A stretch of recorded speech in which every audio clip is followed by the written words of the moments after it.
Good morning everyone. BA part first के सभी विद्यार्थी, आज हम पढ़ेंगे अपक्ष। आपके कोर्स में एक शब्द आया है अनाच्छादन। अनाच्छादन अनाच्छादन दो शब्दों से मिलकर बना है, अपक्ष और अपर्दन। आज हम पढ़ेंगे अपक्ष। अपक्ष क्या है? यह अपक्ष की परिभाषा आपके सामने है। अपक्ष से मतलब है कि चट्टानों का अपने स्थान पर ही टूटने की क्रिया तथा उस चट्टान विशेष का स्थान विशेष से अनावरण की क्रिया है। इसमें चट्टान चूर्ण का परिवहन नहीं होता है। मतलब किसी भी स्थान पर, चाहे वर्षा से, चाहे गर्मी से, किसी भी कारक से चट्टानों का अगर विघटन या वियोजन होता है, किंतु विघटन और वियोजन के बाद में जो अवसाद बनता है, उस अवसाद का उस स्थान से स्थानांतरण नहीं होता है, इस क्रिया को अपक्ष कहते हैं। अगर वह उसका परिवहन हो जाता है तब वह अपर्दन में परिवर्तित हो जाता है। तो हम ये कह सकते हैं कि अपक्ष जो है एक तरीके से स्थैतिक क्रिया है और उसमें गति आते ही वह अपर्दन में परिवर्तित हो जाता है। तो अपर्दन जो है वो गतिशील क्रिया है और इन दोनों क्रियाओं का, अपर्दन और अपक्ष का मिला हुआ नाम ही अनाच्छादन है। तो अपक्ष का मतलब है चट्टानों का अपने स्थान पर ही टूट करके बिखर जाना। यहाँ आपको देखिए एक बिल्कुल स्पष्ट शब्दों में परिभाषा है। अपक्ष चट्टानों के टूट फूट की वह क्रिया है जिसके अंतर्गत चट्टानें विघटन एवं वियोजित द्वारा ढीली पड़कर विदीर्ण होकर अपने स्थान पर बिखर जाती है। बिल्कुल स्पष्ट परिभाषा है। इसमें चट्टान अपने स्थान पर विघटन और वियोजन दो शब्द आए हैं। विघटन से तात्पर्य है भौतिक विघटन। चट्टानों का अपने स्थान पर टूटने की जो भौतिक क्रिया है उसे विघटन कहते हैं। और वियोजन से तात्पर्य है चट्टानों का अपने स्थान पर रासायनिक कारण से, रासायनिक विधि के द्वारा विघटित हो जाती है, उससे हम वियोजन कहते हैं। यानी कि चाहे रासायनिक तरीके से हो, चाहे भौतिक तरीके से हो, अगर चट्टानें अपने स्थान पर ढीली पड़कर टूटकर विदीर्ण हो जाती है और अपने स्थान पर बिखर जाती है, तो इस क्रिया को अपक्ष कहा जाता है। तो चट्टानों में विघटन और वियोजन दो शब्द आ रहे हैं आपके सामने। अब भौतिक क्रिया से तात्पर्य क्या है? अब आपको मैंने एक शब्द कहा, एक तो भौतिक विघटन और एक रासायनिक विघटन। भौतिक विघटन में क्या होता है? चट्टानों का तापमान के कारण, बर्फ़ जो होती है फ्रोस्ट के कारण, चट्टानों का जल के कारण फैलना सिकुड़ना जिसके कारण चट्टानें ढीली पड़ जाती है और वो उनका विघटन हो जाता है। और रासायनिक तरीके से मतलब है जैसे कि चट्टानें हैं जिनमें ऑक्सीडेशन हो गया, हाइब्रेशन हो गया, कार्बोनेशन हो गया, आदि कई रासायनिक क्रियाओं की, जैसे कार्बनिक चट्टानें हैं पिघल गई, हाइड्रेशन जल के द्वारा, ऑक्सीडेशन ऑक्सीजन रिलीज़ हो गई, है ना। तो ऐसे जिसके द्वारा चट्टानें विघटित हो जाती है। जैसे कुछ चट्टानें लोहे की, जिसमें लोहा प्रमुख तत्व होता है, तो लोहा पानी से क्रिया करके विदीर्ण हो जाता है और चट्टानें जो है वो कमज़ोर होकर के वियोजित हो जाती है। तो इस प्रकार से अगर हम इसको एक परिभाषा के रूप में अगर हम देखें तो आप देखिए बिल्कुल ही स्पार्क्स ने बहुत ही सिंपल एक परिभाषा दी है। पृथ्वी की सतह पर प्राकृतिक कारणों द्वारा चट्टानों का अपने ही स्थान पर यांत्रिक विधि के द्वारा टूटना अथवा रासायनिक वियोजन की क्रिया को अपक्ष कहते हैं। दोनों चीज़ें आ गई इसके अंतर्गत, है ना। अब हम देखते हैं कि ये जो अपक्ष होता है इसको कौन कौन से कारक प्रभावित करते हैं, कौन से कारण है जिसके कारण कि अपक्ष जो है वो कम और ज़्यादा होता है, कहीं पर कम और कहीं पर ज़्यादा होता है। बहुत से कारक हो सकते हैं। जैसे पहला कारक है चट्टानों का संगठन और संरचना। कुछ चट्टानें कैसी होती हैं? कठोर होती हैं। कुछ चट्टानें कमज़ोर होती हैं। कुछ चट्टानें चूनायुक्त होती हैं। डोलोमाइट युक्त चट्टानें कमज़ोर चट्टानें होती हैं जिनमें रासायनिक क्रिया बहुत तेज़ी से हो जाती है। कुछ चट्टानें जो होती है कमज़ोर या असंगठित चट्टानें होती हैं, वो जल्दी विघटित, क्योंकि पानी उनके अंदर जाता है और चट्टानें टूटना शुरू हो जाती है।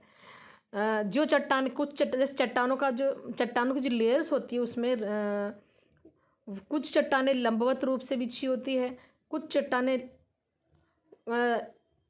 लंबवत रूप से बिछी होती हैं और कुछ चट्टानें क्षैतिज रूप से बिछी होती है।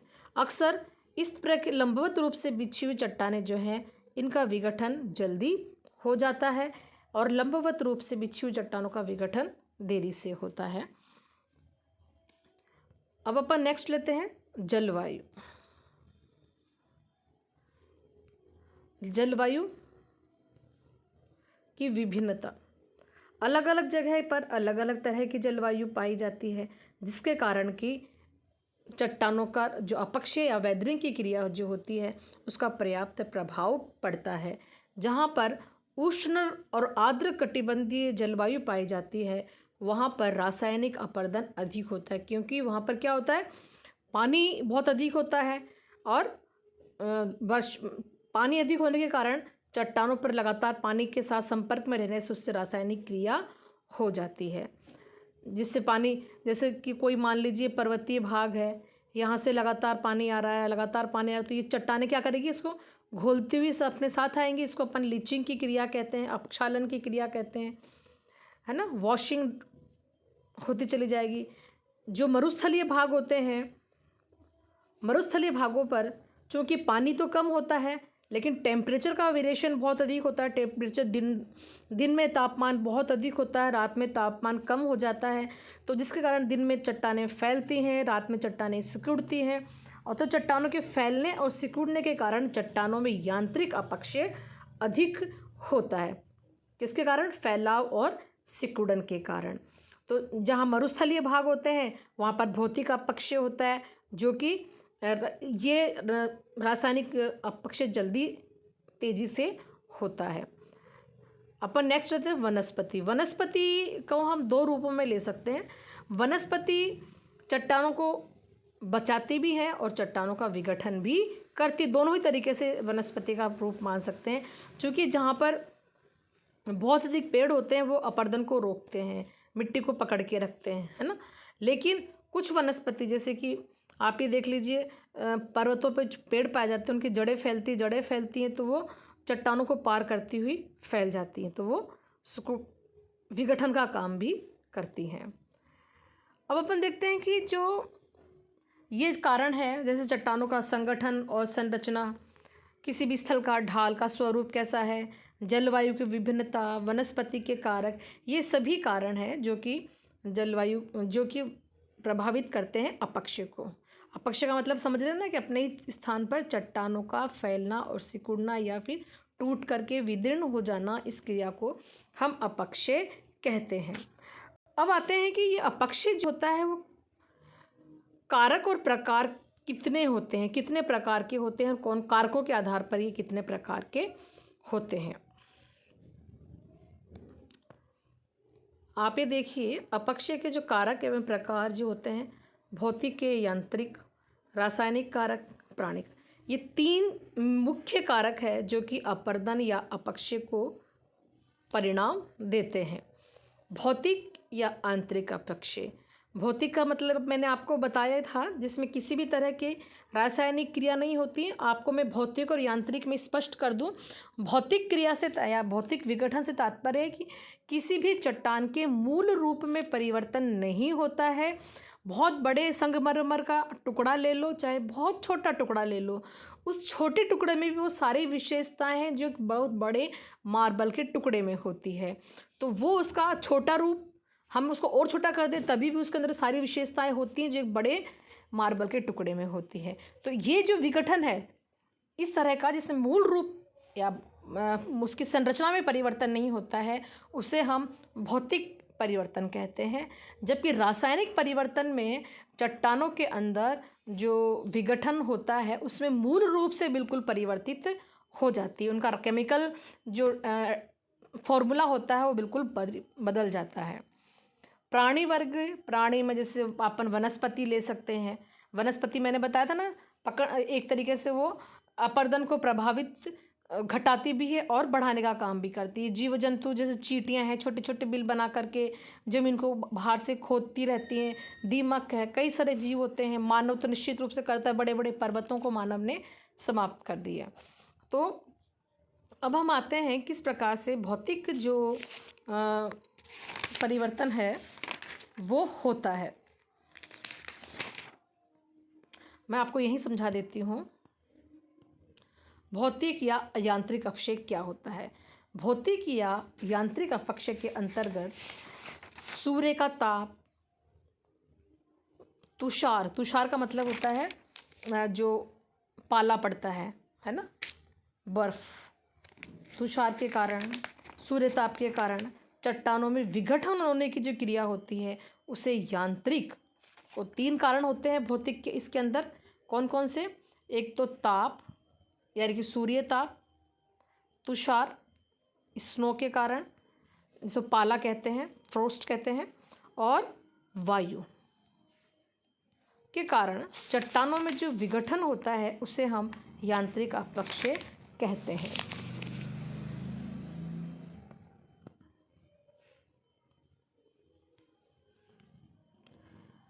उसे हम यांत्रिक अपक्षय कहते हैं।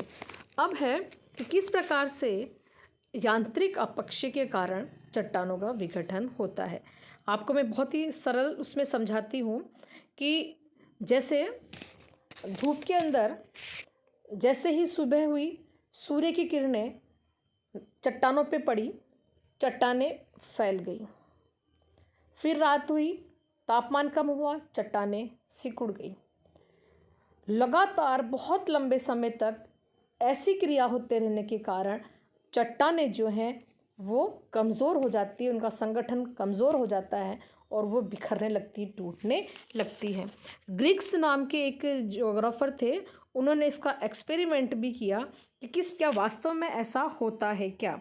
तो उन्होंने क्या किया, एक ग्रेनाइट का टुकड़ा लिया और उस ग्रेनाइट के टुकड़े को रोज़ इतना गर्म करते कि वो दिन भर में जितना टेम्परेचर पे गर्म हो जाता है, और वापस से उसको रात के तापमान पर लाते।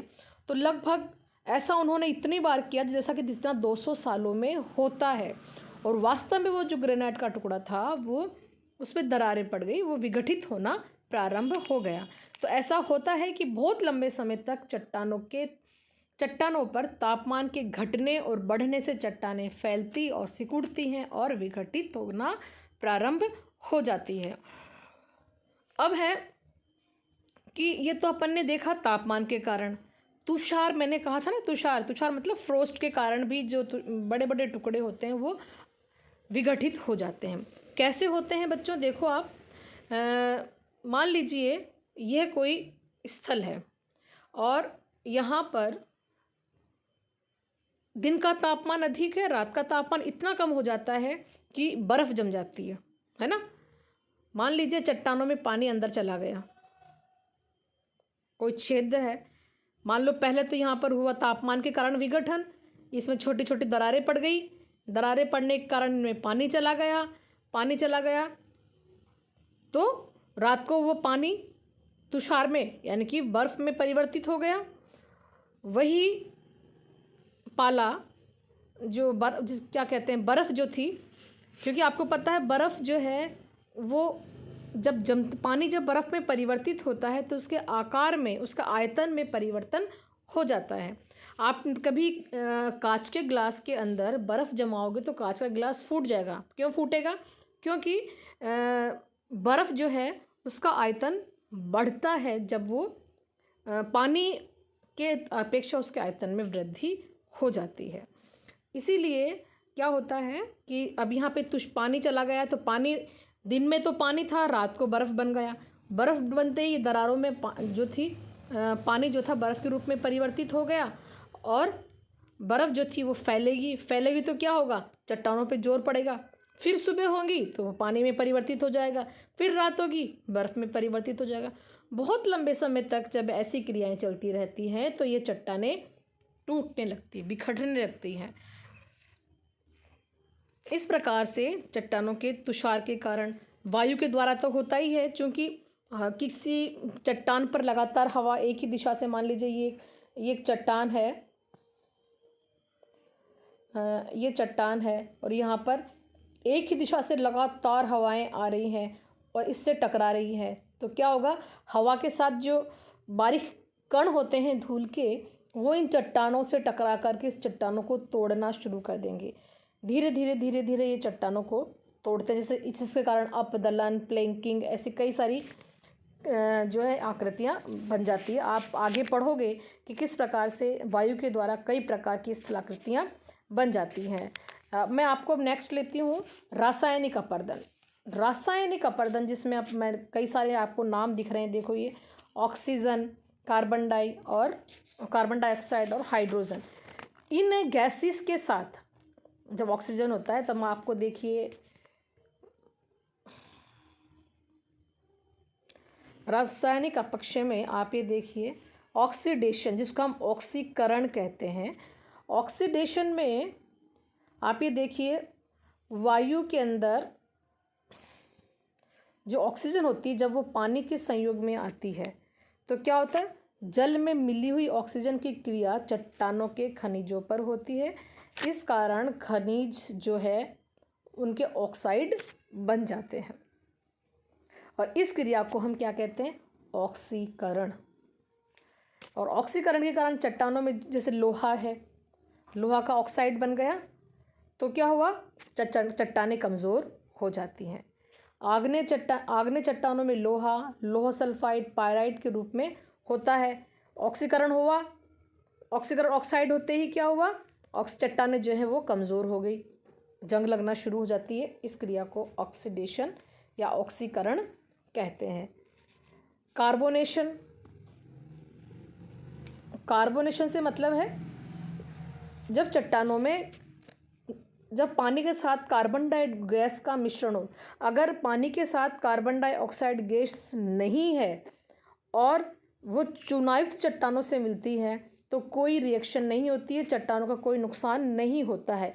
किंतु अगर पानी के साथ कार्बन डाइऑक्साइड गैस मिली होती है तो वह क्या करती है, कई प्रकार के कार्बोनेट्स बनाती है जो कि जल में घुले होते हैं और ये कार्बोनेट्स जो होते हैं चट्टानों के घुलनशील तत्व से अलग कर देते हैं, जिस क्रिया को कार्बोनेशन या घोलन की क्रिया कहा जाता है। क्या होता है, जो कार्बन डाइऑक्साइड गैस होती है वह चट्टानों में जो घोलक होते हैं उनको अपने साथ मिला लेती है, जिससे चूनायुक्त चट्टानें मुख्य रूप से इस प्रकार के उसमें परिवर्तन होते। चूने के पत्थर जो होते हैं अगर साधारण पानी के संपर्क में आता है तो उनमें रासायनिक अपक्षय या घुलने की क्रिया नहीं होगी। अगर उस पानी के अंदर कार्बन डाइऑक्साइड घुली होगी तो निश्चित रूप से वह कार्बन डाई गैस जो है वो उसमें कार्बोनेट्स में परिवर्तित कर देते हैं और चट्टानें वियोजित हो जाती है। Next hydration. जब चट्टानों का संपर्क जब जल से होता है और जल की हाइड्रोजन से चट्टानों के खनिजों में हाइड्रेशन की क्रिया होती है। भाई पानी के अंदर तो H2O यानी कि हाइड्रोजन है और ऑक्सीजन है पानी के साथ। पानी है ही क्या है, हाइड्रोजन ऑक्सीजन ही तो है। तो पानी के साथ जो हाइड्रोजन होता है वो हाइड्रोजन खनिजों के साथ, सारे खनिजों के साथ नहीं, जिनके साथ इनकी क्रिया होती है उनमें घुल जाते हैं और मौलिक तत्वों से अलग कर देते हैं। जैसे फेल्सपार है, ये मुल्तानी मिट्टी है ना, और कुछ आग्नेय चट्टानें होती हैं, वह इनसे मिल करके परिवर्तित कर देती हैं और चट्टानों को वियोजित कर देती हैं। अब अपने को दो शब्दों का बेटा ध्यान रखना है, वियोजित और विघटन। विघटन फिजिकल चेंज है और वियोजन केमिकल चेंज है। केमिकल रिएक्शन के कारण चट्टानों का अपने ही स्थान पर टूटकर बिखरना। डिसिलिकेशन, सिलिका पृथक्करण। सिलिका जैसे अपने गोंद होती है वैसे ही सिलिका जो है चट्टानों को जोड़ने का एक बहुत महत्वपूर्ण तत्व होता है जो कि चट्टानों को आपस में जोड़ने का काम करता है। तो क्या होता है, जल के द्वारा जब ये सिलिका रासायनिक विधि के द्वारा सिलिका अलग हो जाता है चट्टानों से तो क्या होता है, उनका जोड़ खत्म हो गया। जो चट्टानों को जोड़ने का काम करने वाला केमिकल था, अगर वो हट जाता है तो निश्चित रूप से चट्टानें कमज़ोर हो जाती हैं। तो ये इस तरीके के जो सिलिका जो होते हैं, जो क्वार्ट्स है ना, और ग्रेनाइट चट्टानें हैं, जिनमें कि जिनके सिलिकेट्स जो होते हैं वो पानी के साथ मिल करके अलग हो जाते हैं। अब नेक्स्ट है प्राणी वर्गीय अपक्षय। प्राणी वर्गीय अपक्षय का मतलब है जो कि जैसे जीव जंतुओं के द्वारा अपरदन होता है। आपको भी पता है, जैसे कुत्ते हैं, कुत्ता भी जब बैठता है तो ज़मीन को खोद के बैठता है। दीमक है, मिट्टी में निकलते हैं। दो लोमड़ी है, गीदड़ है, चींटी है, चूहा है, मनुष्य है जो कि चट्टानों को या ज़मीन को खोद करके लगातार अपरदन या अपक्षय करते रहते हैं। कीड़े मकोड़े हैं। आपको बता दें, जो ऐसा मानते हैं कि रिसर्च हुई, उस रिसर्च में यह आया था कि चींटी, एक जो चींटियाँ होती एक साल में एक चींटी लगभग 15 टन मिट्टी जो है पृथ्वी की सतह पर एकत्रित करती, बाहर निकालती रहती है। अब आप देख लो लगातार कितना अंदर बाहर चट्टानों का टूटना, बिखरना, बनना जारी है वनस्पति के द्वारा अपक्षय।